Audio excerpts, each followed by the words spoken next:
Hey everyone, it's Brian Buckwalter with DAV at the National Disabled Veterans Golf Clinic here in Riverside, Iowa. And I'm joined by Suzanne Kenrick with the Augusta VA. She's a recreation therapist there. Thank you so much for taking the time to talk with me a little bit more about adaptive sports. Thank you for having me. Appreciate it. I know you've helped Melvin with his Verticart. Just tell me briefly a little bit about your role in connecting veterans with adaptive sports. So yeah, my role there at the Augusta VA is through the rehab process. We do a lot of introduction in just everything. So that's their first opportunity to kind of be exposed to any opportunities for their recreation and leisure activities. So whatever that looks like, not trying to make an athlete out of anybody, just whatever that looks like for that individual. And it is very individualized. And to just try to show them that there's life beyond this moment in time that is so catastrophic to you. And at that point in rehab, it's just mostly just an introduction again, just sort of this, here's the information, you digest it, do with that what you want to. And now I'm more in the outpatient side of things, and so usually it takes them about 2 years to kind of come around and they'll say, hey, you remember that time we talked about whatever it was, be it golf, be it winter activities, be it summer activities, be it I want to hunt. You said something about hunting, or I want to go back to target shooting. Whatever activity it was, I'm ready to do that now. Okay.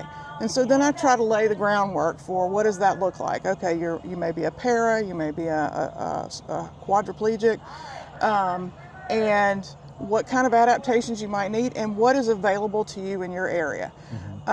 I'm in one spot. I can't be all over our entire catchment area, so I have to rely on my community partners to provide the programming that's needed, and even sometimes the equipment, because I don't have all the equipment that we always that's needed, to get them involved. And then as they become more and more and more involved with that program, and then they want to do more, then when you're ready for that, you come back to me and you say, I need the next step. And I love what you're saying because it's so individualized. And the VA is taking the time, you're taking the time as a recreation therapist to connect the veteran with what makes the most sense. In Melvin's case, I mean, that Verticart that he's using is a really specialized piece of equipment, but you're spending the time to work with him to make sure that that's available to him. Why do you work so hard to connect that?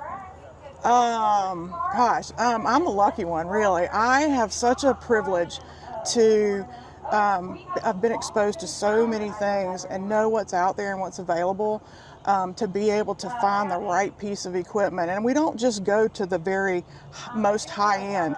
I kind of have to start someplace and say, let's try this. Did it work? No. Yes. Well, it could be if it was better, if we had this, and make some modifications. And even then, okay, that's not the piece of equipment for us. And then we move to the next thing. And so that's how he got to the piece he's in now.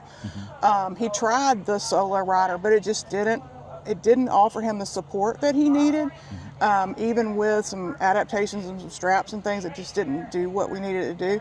Got to this, and then it was a game changer for him, really. And so for Melvin, he really had to put in the work. He sent me some documentation of what he'd been doing. Melvin had to go and find some other golf courses that would allow this piece of equipment on their golf courses as a part of this justification process. So it's not, I want and I give. It doesn't work like that. It is a want, and that's great. And I love that VA is supportive of those wants, but there's a process involved that demonstrates a commitment to the activity that earns the equipment. And yeah, I think that's the great part of it, though. But what it's given him and what you've seen him out here, I mean, knowing him for several months now, what have you seen adaptive golf give Melvin? I think it's given him his life back, and what I've also seen him do is be able to give that life to somebody else.